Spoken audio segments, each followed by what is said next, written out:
Jumpa lagi bersama Kak Evita. Di video sebelumnya, kita sudah membahas tentang zaman Arkaikum dan Paleozoikum ya. Tapi nggak berhenti sampai di situ aja nih. Ada 2 zaman lagi loh, yaitu zaman Mesozoikum dan Neozoikum. Yuk kita cari tahu. Adik-adik pasti tahu kan hewan reptil seperti dinosaurus, Tyrannosaurus, Atlantosaurus, Brontosaurus, dan lain-lain. Mereka hidup di zaman apa ya? Mereka hidup di zaman Mesozoikum. Me-so-zo-i-kum.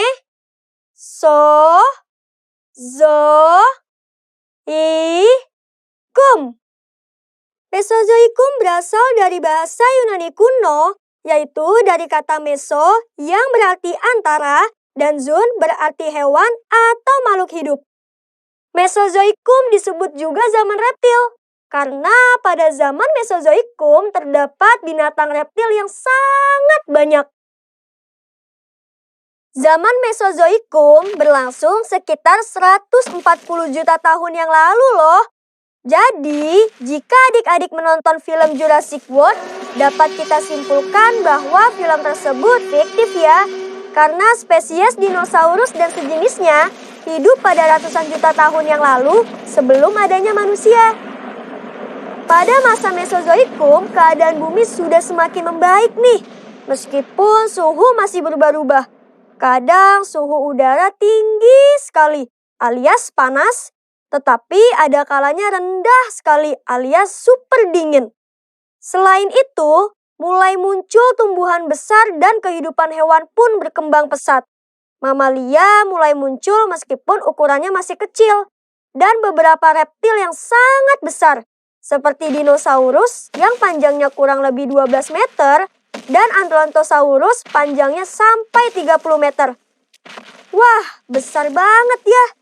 Tetapi pada masa akhir Mesozoikum terdapat meteorit yang sangat kuat menghantam bumi yang mengakibatkan kepunahan dinosaurus dan sejenisnya. Kemudian kita masuk ke zaman yang terakhir ya, yaitu zaman Neozoikum.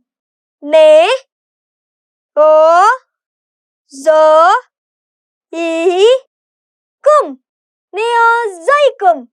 Zaman Neozoikum adalah zaman ketika bumi sudah terbentuk seluruhnya. Zaman ini berlangsung sekitar 60 juta tahun yang lalu loh adik-adik. Para ahli sepakat membagi zaman Neozoikum ke dalam 2 tahapan lagi, yakni masa tersier dan masa kuarter. Masa tersier berlangsung sekitar 60 juta tahun yang lalu.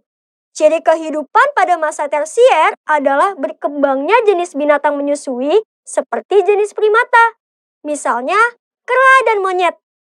Adik-adik tahu nggak perbedaan kera dan monyet? Kalau kera berbuntut pendek loh, sedangkan monyet buntutnya panjang.